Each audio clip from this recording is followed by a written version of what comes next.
Sa ngalan ng Ama, ng Anak, at ng Espiritu Santo. Amen. Sumainyo ang Panginoon. At sumayo rin. Kapatid, ano pang dasal ang hindi pa sinasagot ng Diyos para sa iyo? May pananampalataya ka naman. Nagpapakumbaba ka. Tapat ka naman. Pero baka may kulang pa sa iyo. Baka hindi ka pa handa. Paano natin masasabi na tayo handa na makatanggap ng pagpapala at grasya sa Diyos? Makikita mo yan sa mabuti at banal mong pag-uugali. Aminin natin, hindi tayo perpekto. Aminin natin ang ating mga pagkukulang. Kaya naman sa banal na misang ito, hilingin natin muli ang kanyang awa at pagpapatawad para minsan pa tayo'y makitang karapat dapat makatanggap sa mga banal na misteryo. Inaamin ko Sa makapangyarihang Diyos at sa inyo mga kapatid, na lubha akong nagkasala sa isip, sa salita, sa gawa, at sa aking pagkukulang. Kaya isinasamo ko sa mahal na Birheng Maria, sa lahat ng mga anghel at mga banal, at sa inyo mga kapatid, na ako'y ipanalangin sa Panginoong ating Diyos. kaawaan tayo na makapangyarihang Diyos, patawarin tayo sa ating mga kasalanan, at patnubayan tayo sa buhay na walang hanggan. Amen. Panginoon, kaawaan mo kami. Panginoon, kaawaan mo kami. Kristo, kaawaan mo kami. Kristo, kaawaan mo kami. Panginoon, kaawaan mo kami. Panginoon, kaawaan mo kami. Manalangin tayo. Ama naming makapangyarihan, itaguyod mo ang aming ginagampanan, alinsunod sa iyong kalooban, upang sa ngalan ng anak mong mahal, kami maging marapat magkaroon ng karagdagan sa aming paggawa ng mga kabutihan, sa pamamagitan ni Jesucristo kasama ng Espiritu Santo, magpa sa walang hanggan. Amen.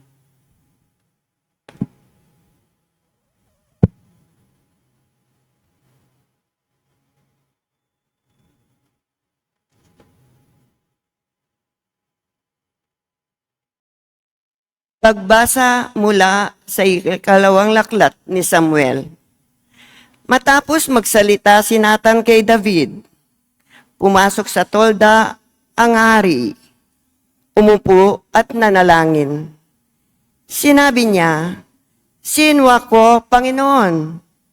At ano ang aking sambahayan upang ipagmalasakit ng ganito? Maaring maliit na bagay lamang ito sa inyong paningin. Subalit, napakalaki para sa amin, sapagkat tininak ninyo ang magandang kalagayan ng sambayanan ko sa hinaharap. Panginoon, itinatag ninyo ang bansang Israel upang maging inyo magpakailanman, at kayo na may maging Diyos nila. Ngayon, gawin ninyo ang iyong pangako sa inyong alipin at sa kanyang sambahayan. Magiging bantog kayo sa lahat ng bansa at sasabihin nila, ang Panginoon ang makapangyarihan ay Diyos ng Israel. Sa gayon, magiging matatag sa harapan ninyo ang tahanan ni David na inyong lingkod. Panginoon, makapangyarihang Diyos ng Israel, nagkaroon ako ng lakas ng loob na madungalangin ng ganito, pagkat kayo na rin ang nagsabi sa inyong lingkod na paghahariin mo sa Israel ang aking angkan. Panginoon naming Diyos, kayo'y tapat at tumutupad sa mga pangako ninyo sa akin. Ngayoy, pagpalain ninyo ang tahanan ng inyong lingkod upang ito'y magpatuloy. Panginoon, Panginoon naming Diyos, ikaw rin ang nangako nito, kaya manatili nawa sa aking angkan ang iyong pagpapala. ang salita ng Diyos. Salamat sa Diyos. Trono ni David ay lahan sa manunubos ng tanan. Trono ni David ay laan sa manunubos ng tanan. Huwag kalilimutang gunetin poon ang lingkod mong David. Huwag mong lilimutin ang kanyang ginawang pagpapakasakit. Alalahanin mo ang kanyang pangakong ginawa sa iyo, o dakilang Diyos ng bansang Israel. Wika niya'y ganito, Trono ni David ay laan sa manunubos ng tanan. di ako uuwi, nanananto ako na hindi hihimlay, hanggat ang puon ay wala pang lugar na matitirhan. Isang templong laan sa Diyos ni Jacob na makapangyarihan. Trono ni David ay laan sa manunubos ng tanan. Ang inyong pangako sa lingkod mong David, huwag mong babawiin. Ganito ang iyong pangakong habilin. Isa sa mga anak mo ang gagawing hari upang mamahala. Matapos na ikay, pumanaw na sa lupa. Trono ni David ay laan sa manunubos ng tanan. Kung bakit tapat ang mga anak mo sa bigay kong tipan, at ang mga utos ko'y gagalang. Ang mga anak mo'y pawang, maghaharing walang katapusan. Trono ni David ay laan sa manunubos ng tanan. Pinili ng puon na maging tahanan ng lungsod ng Siyon. Ito ang wika niya. Doon ako titira, panghabang panahon. Ang paghahari ko'y magmumula roon. Trono ni David ay laan sa manunubos ng tanan.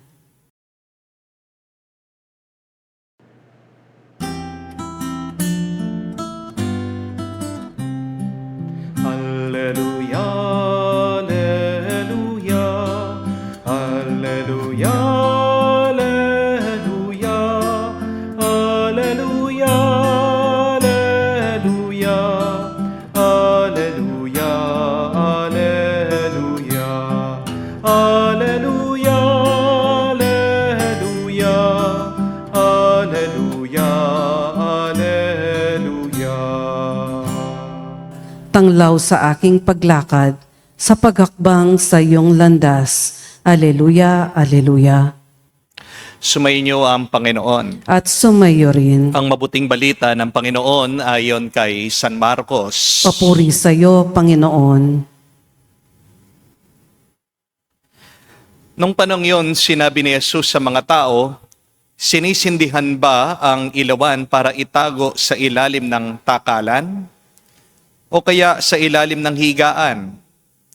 Hindi ba upang ilagay sa talagang patungan? Walang nagtatago na di malalantad at lihim na di mabubunyag.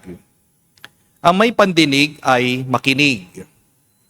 Ang dinugtong pa niya, unawain ninyong mabuti ang inyong naririnig. Ang panukat na ginamit ninyo ay siya ring gagamitin sa inyo ng Diyos. At higit pa, sapagkat ang mayroon ay bibigyan pa. Ngunit ang wala, kahit ang kakaunting nasa kanya, ay kukunin pa. Mga kapatid, ang mabuting balita ng ating Panginoon. Pinupuri ka namin, Panginoong Esukristo. Magandang araw po muli sa inyong lahat. Welcome po sa ating banal na misa.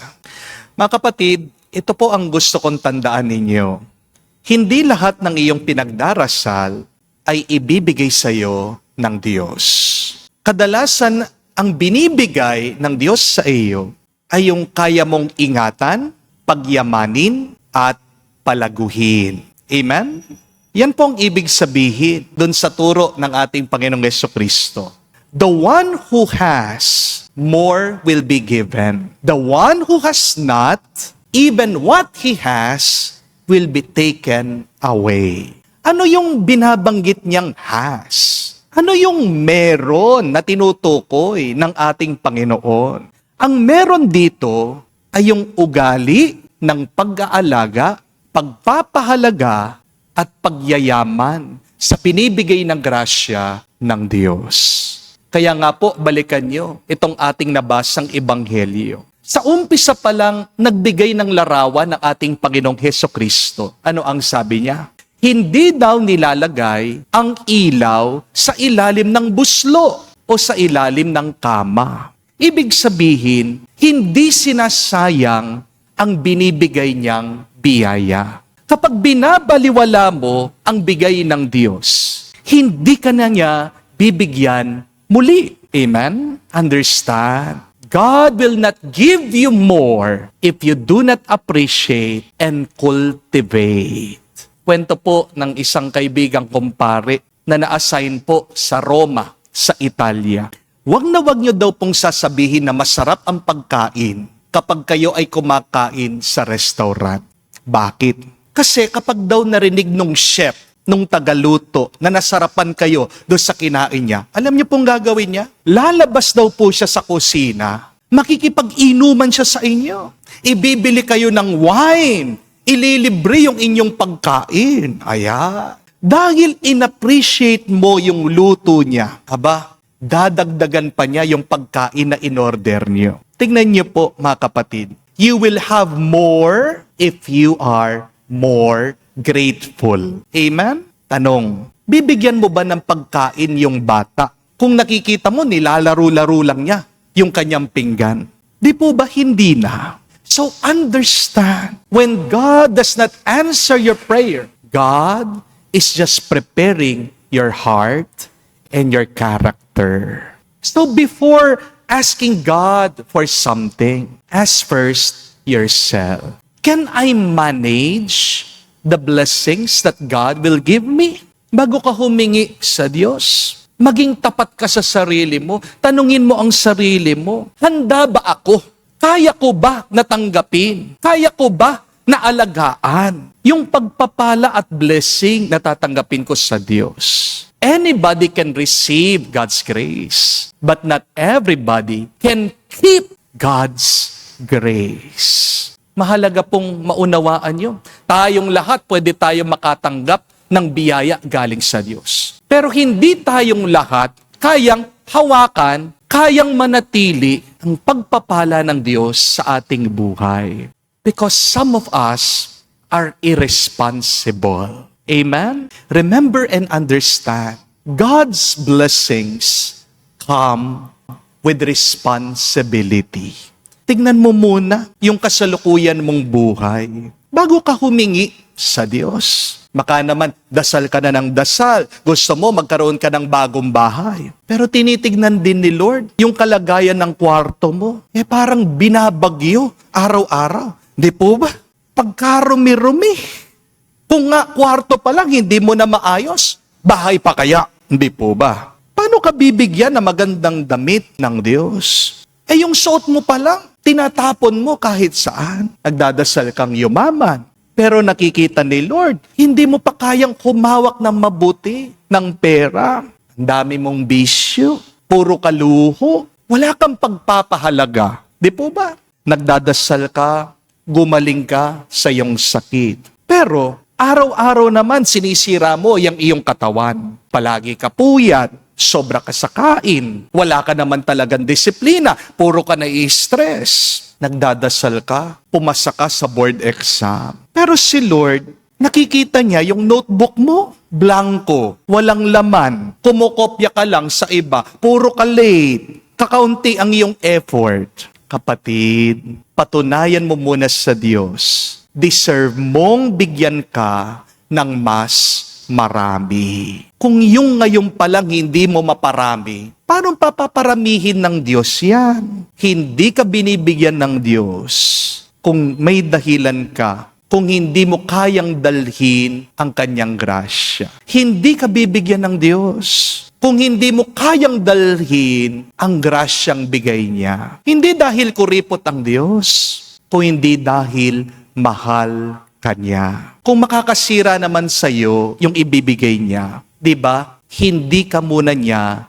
pagbibigyan. Amen? Isang prinsipyo po ng Diyos ito. Kung paano ka sa maliit, ganun ka din sa malaki. Uulitin ko po yun. Kung paano ka sa maliit, ganun ka din sa malaki. Kung hindi mo na ma-manage yung maliit na biyaya, paano ka pa kapag binigyan ka niya ng malaking biyaya? Yan ang pinapahiwatig. Yan ang ibig sabihin ng ating Panginoon. Dito sa turo niya, ang meron, dadagdagan. Ang wala, kukunin pa. Masakit pakinggan, pero totoo. Kapag ang biyaya pinapabayaan, lumiliit. Pero kapag ang biyaya pinapalaki, diyan dumadami. Amen? Kaya nga, ang tanong ni Jesus, hindi yung kung ano ang hinihingi mo. Ang tanong ng Panginoon para sa ating lahat, ano ang gagawin mo kapag meron ka na? 3 magandang payo para sa inyo ngayon. Una, ayusin mo muna yung hawak mo ngayon. Bago ka humingi ng next level, ayusin mo muna yung current level mo. Amen? Pangalawa, ilagay mo sa tamang patungan ang ilaw mo. Anong ibig sabihin? Kung may talent ka, gamitin mo. Kung may trabaho ka, galingan mo. Kung may pagkakataon ka, sulitin mo. Huwag mong itatago at sasayangin ang bigay ng Diyos sa iyo. Pangatlo at kahuli-hulihan, sukatin mo ang sarili mo. Hindi po lahat ng delay ng Diyos ay rejection. Minsan ang ating paghihintay ay training. Minsan ito po ay protection. At madalas ito po ay preparation. Mga kapatid, baka kaya hindi ka pa binibigyan ng Diyos ngayon sa iyong pinagdarasal. Kasi alam niya, kapag dumating iyon, hindi mo kayang alagaan. Kaya, imbes na sabihin mo sa Kanya, Lord, bigyan mo ako. Ang mas magandang sabihin mo, Lord, ihanda mo ako. Lord, turuan mo ako. Lord, hubugin mo ako. At kapag nakita ni Lord na faithful ka sa maliit, hindi ka na magmamakaawa para sa mga malalaking biyaya. Siya mismo ang magbubukas ng pinto ng langit para makatanggap ka ng grasya. Hindi nakakaunti o hindi sobra-sobra. Amen. Tumayo po tayo, alay po natin sa Diyos ang ating mga dasal at panalangin. Manalangin tayo sa Kanya, ang Ama ng liwanag, upang maging tapat tayo sa ating bukasyon na maging ilaw ng sanlibutan. Ating sabihin, Panginoon, dinggin mo kami. Panginoon, dinggin mo kami. Ang ating simbahan, ang bayan ng Diyos, naway maging dakilang ilaw na nagliliwanag sa kadiliman ng ating mundo. Manalangin tayo sa Panginoon. Panginoon, dinggin mo kami. Ang mga pinuno ng daigdig, naway magbigay ng sinag ng pag-asa sa buhay ng mga nagkikahos at nangangailangan. Manalangin tayo sa Panginoon. Panginoon, dinggin mo kami.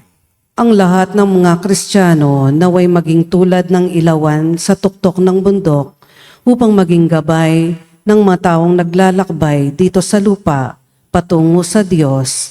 Manalangin tayo sa Panginoon. Panginoon, dinggin mo kami.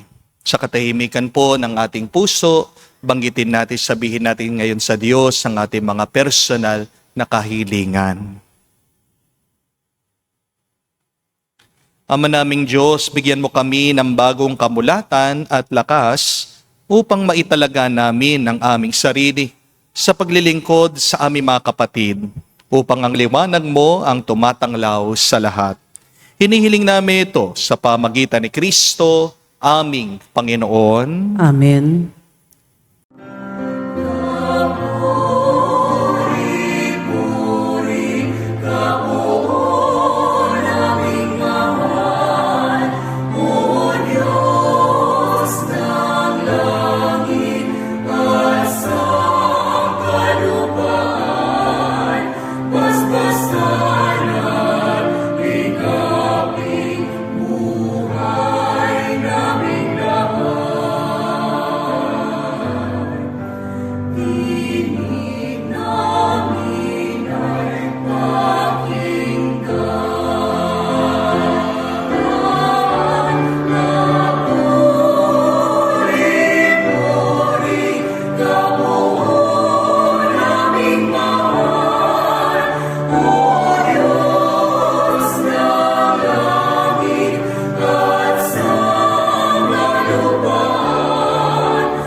Manalangin kayo mga kapatid, para ang ating mga paghahain ay kalugdan ng Diyos, amang makapangyarihan. Tanggapin nawa ng Panginoon itong paghahain sa iyong mga kamay, sa kapurihan niya at karangalan, sa ating kapakinabangan, at sa buong sambayanan niyang banal.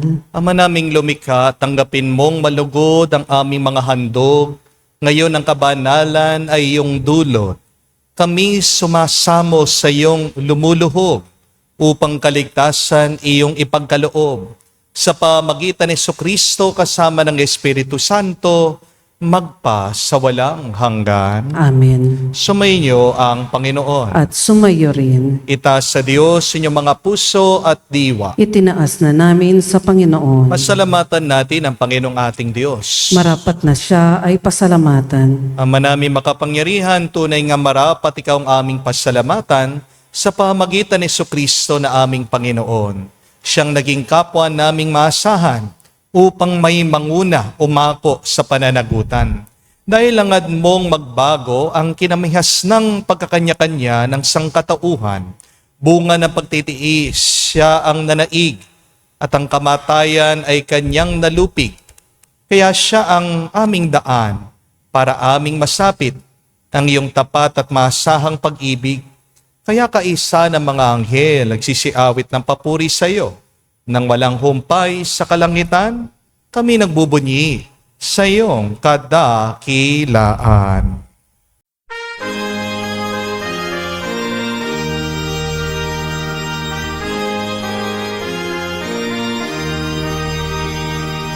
Santo, Santo, Santo, Panginoong Diyos ng mga hukbo.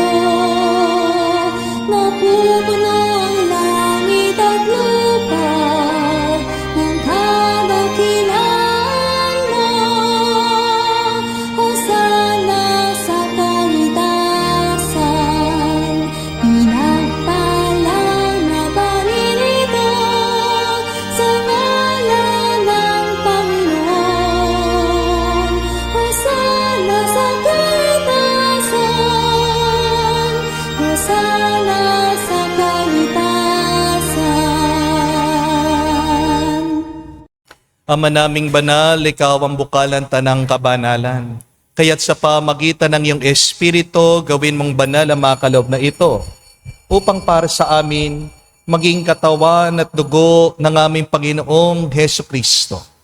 Bago niya pinagtiis ang kusang loob na maging handog, hinawakan niyang tinapay, pinasalamatan kanya, pinaghati-hati niya iyon, inabot sa kanya malagad at sinabi, tanggapin ninyong lahat ito at kanin. Ito ang aking katawan na ihahandog para sa inyo.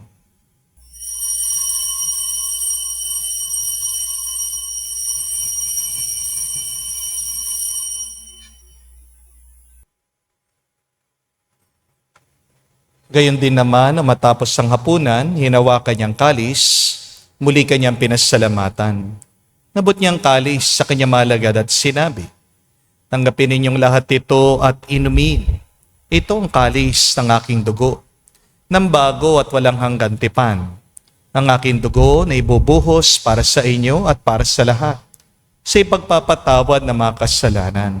Gawin ninyo ito sa pag-alaala sa akin.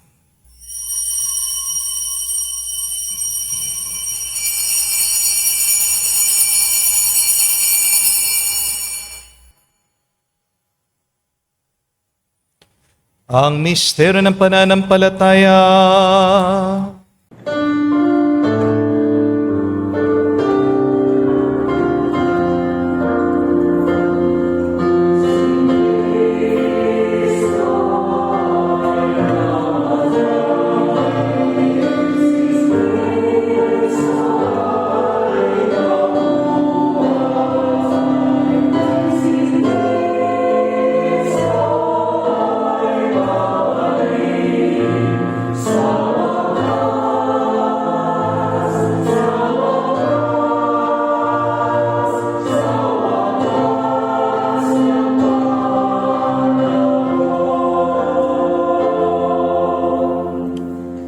Ama, ginagawa namin ngayon ng pag-alaala sa pagkamatay, muling pagkabuhay ng iyong anak. Kaya tinialay namin sa iyong tinapay nagbibigay buhay at ang kalis na nagkakaloob ng kaligtasan. Kami nagpapasalamat dahil kami yung minarapat na tumayo sa harap mo para maglingkod sa iyo. Sinasamo namin kami magsalo-salo sa katawan at tugon ni Kristo ay mabuklod sa pagkakaisa sa pamagitan ng Espiritu Santo. Amalingapin mong iyong simbahan, laganap sa buong daigdig. Puspusin mo kami sa pag-ibig. Kaisa ni Leon ang aming Santo Papa, si Florentino aming Arsobispo at ng Tanang Kaparian. Alalahanin mo rin ang aming mga kapatid na nahimlay may pag-asang sila'y muling mabubuhay. Gayon din naman lahat ng mga pumanaw. Tawan mo't sila at patuloyin sa iyong kaliwanagan. Tawan mo't pagindapatin kaming lahat, makasalo sa iyong buhay na walang wakas. Kaisa na mahal na Birhen Maria, Ina ng Diyos. Kaisa ni San Jose ang kanyang malwalhating esposo. Kaisa ng mga apostol at lahat ng mga banal na namuhay dito sa daigdig na kalugod-lugod sa iyo.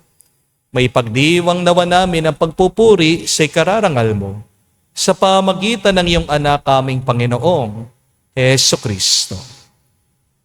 Sa pamamagitan ni Kristo, kasama niya at sa Kanya, lahat ng parangal at papuri ay sa iyo, Diyos Ama, makapangyarihan, kasama ng Espiritu Santo, magpasawalang hanggan.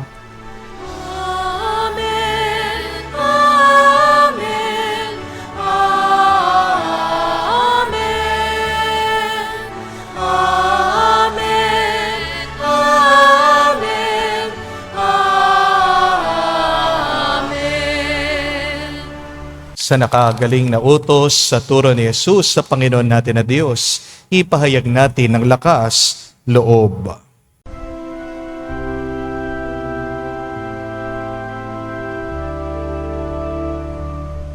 Ama namin, sumasalangit ka, sambahin ang ngalan mo, mapasa amin ang kaharian mo, sundin ang loob mo dito sa lupa para lang sa langit. Bigyan mo kami ngayon ng aming kakanin sa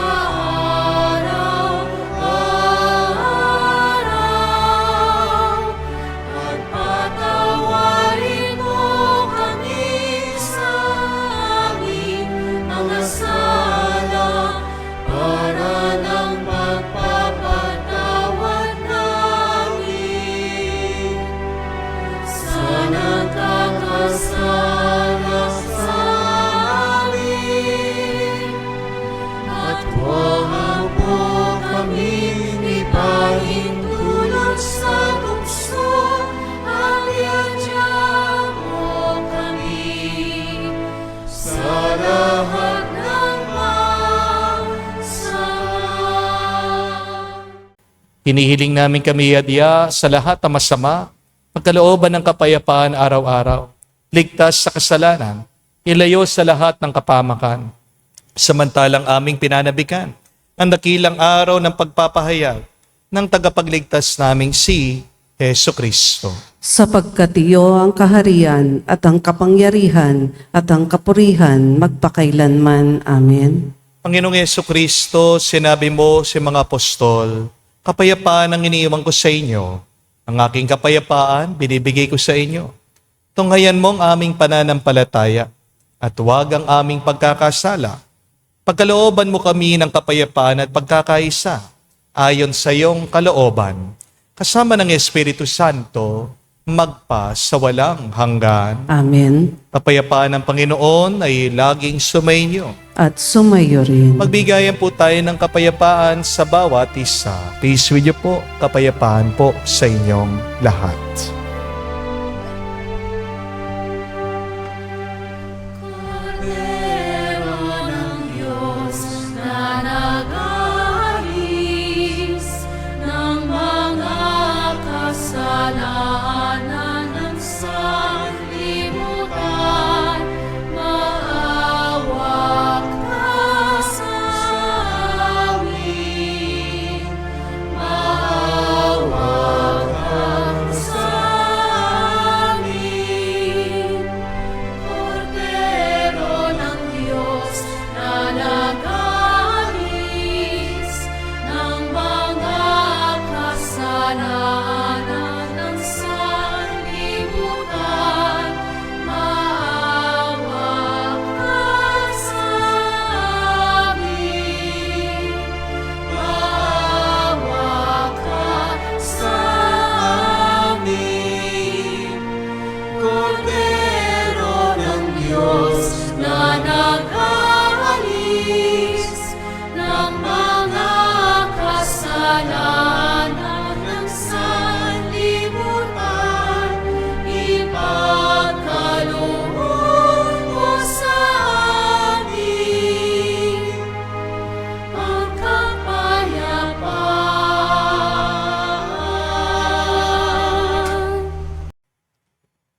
Mga kapatid, naririto ang ating Panginoong Jesucristo, ang Kordero ng Diyos.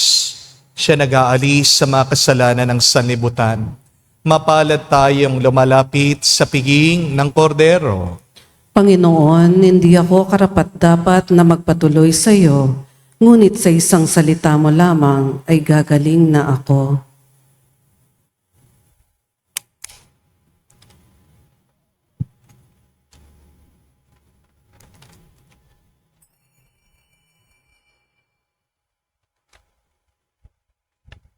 Umasa ka sa Diyos, ang mabuti gawin, at manahan kang ligtas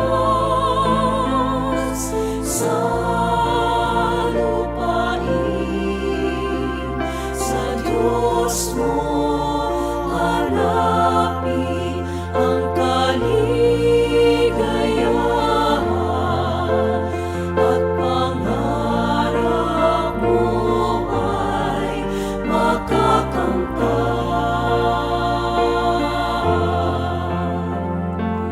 Ang iyong sarili sa Diyos mo ilaga, pag nagtiwala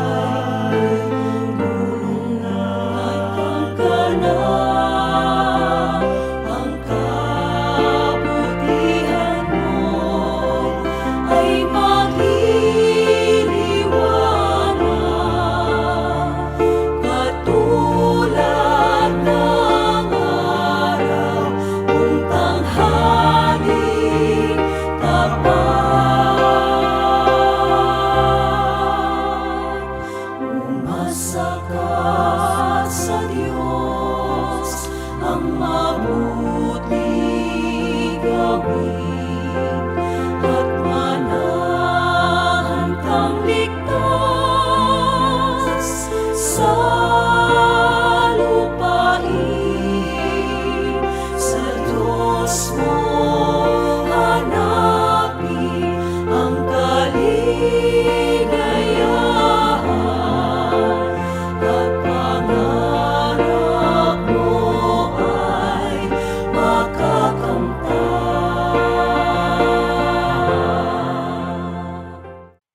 Manalangin tayo. Ama naming mapagmahal, pagkaloob mo sa aming pakikinabang, sa iyong kagandang loob na bumubuhay, lagi nawa naming may karangal ang iyong pagpapala sa aming binibigay. Sa pamagitan ni Jesucristo kasama ng Espiritu Santo, magpa sa walang hanggan. Amen. Tandaan niyo po, mga kapatid, hindi sinasagot ng Diyos ang ating dasal, hindi dahil hindi tayo mahal ng Diyos. Kapag hindi niya binibigay ang iyong hinihiling, tignan mo din yon bilang kanyang pagpapala. Unanswered prayers are also God's blessing. Sino mga pinagkakalooban ng Diyos? Yung mga handa. God does not give what you pray for. God will give you what you can manage. Kaya nga, ang magandang dasal para ngayon, Panginoon, ihanda mo ako. Panginoon, turuan mo ako. Panginoon, hubugin mo ako. Kung sino ka noong maliit, ganun ka din sa malaki. Having more will not improve your life, but improve yourself and you will have more. Anong unang dapat ayusin mo sa iyong sarili? Yung pag-uugali mo, yung habits mo, your patterns in life will reveal your true self. Di mo naman maitatago yung nakasanayan mo. Di po ba? Kahit na pagalingin ka ng Panginoon, pero balik ka pa rin doon sa pagkain mo, puro chicharon. Ganun pa rin. Di po ba?